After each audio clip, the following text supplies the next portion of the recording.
Hello everyone, welcome to Medivice.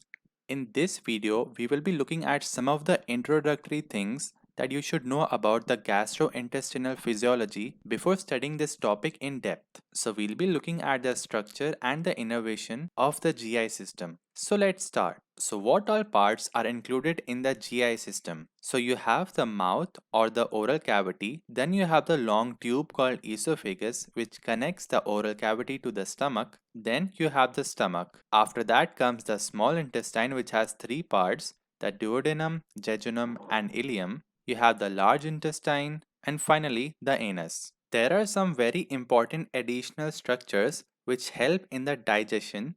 These include the salivary glands, liver which contributes to the production of bile, and the pancreas which produces a lot of important enzymes required for digestion. Now let's look at the layers of the GIT. So there are four main layers. You have the mucosa, submucosa, muscularis propria and serosa. Now this mucosa again has three parts. The innermost is the epithelial layer, then the lamina propria and the muscularis mucosae. So these are two different things. The muscularis mucosae, which is in the mucosa, and the muscularis propria, which is the muscle layer of the GIT. In the submucosa, you have the glands, blood vessels, and very importantly, Meissner's or submucosal plexus. We'll see what this plexus is in a bit. The muscularis propria again has two layers, the inner circular muscular layer and the outer longitudinal muscular layer. Between these two layers, you have the Auerbach's or myenteric plexus. We'll see what these are and how they are different from the Meissner's plexus. Now again let's see these layers in a diagram. So here you have the mucosa where you can see the three layers. The epithelial layer, which is the innermost layer. Then you have the lamina propria and the muscularis mucosae. After this, you have the submucosa here. And remember that the submucosa has the blood vessels. So here you can see those blood vessels in red and blue. Also, you had very importantly these Meissner's plexus. Then here you have the muscularis propria and you can see both the layers, the inner circular and the outer longitudinal, and between these you have the Auerbach's plexus. Finally, you have the outermost serosa. Now if I want to take a look at the innermost layer, what are we going to find?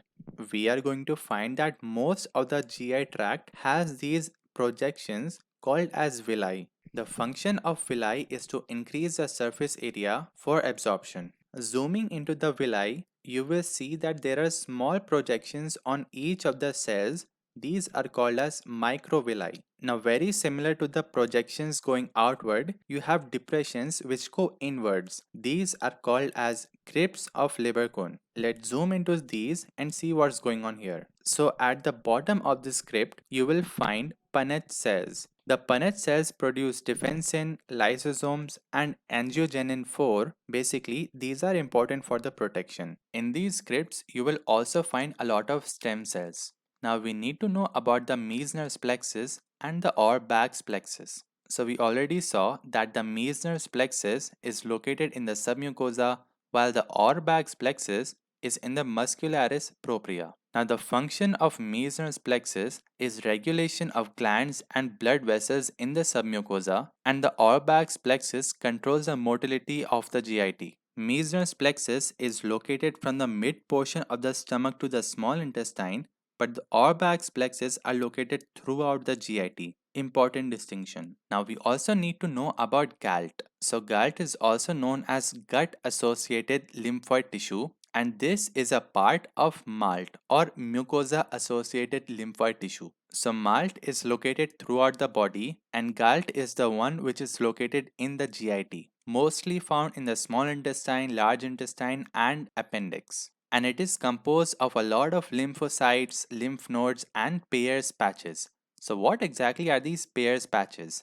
So these are lymphoid follicles which are usually found in the lower portion of the small intestine. And very importantly, these are located in the lamina propria layer, which is a part of the mucosa, right? Finally, you should also know about M cells. So M cells are located above the lymphoid follicles and they act as antigen presenting cells.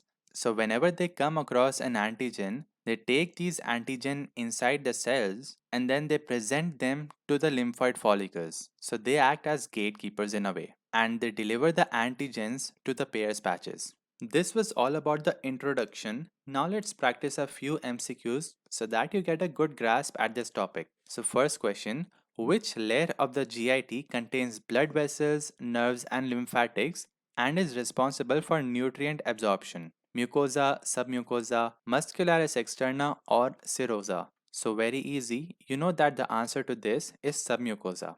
Next, where are the M cells predominantly located in the GIT? Mucosa, submucosa, muscularis externa, or serosa. So M cells are located in the mucosa. They can even ask another question, where are the Peyer's patches located? And again the answer to that is mucosa, or to be specific, lamina propria. So important to remember. Which part of the GIT contains aggregated lymphoid nodules such as Peyer's patches, a major component of Galt? So we saw that Peyer's patches are located in the lowermost portion of the small intestine. So option B is our correct option. Last question, what is the primary function of Punnett cells in the GIT? Absorption of nutrients, secretion of mucus, production of digestive enzymes, or release of antimicrobial peptides. So we saw that Punnett cells were involved in the protection against different microbes. So here the correct option is option D, which is release of antimicrobial peptides.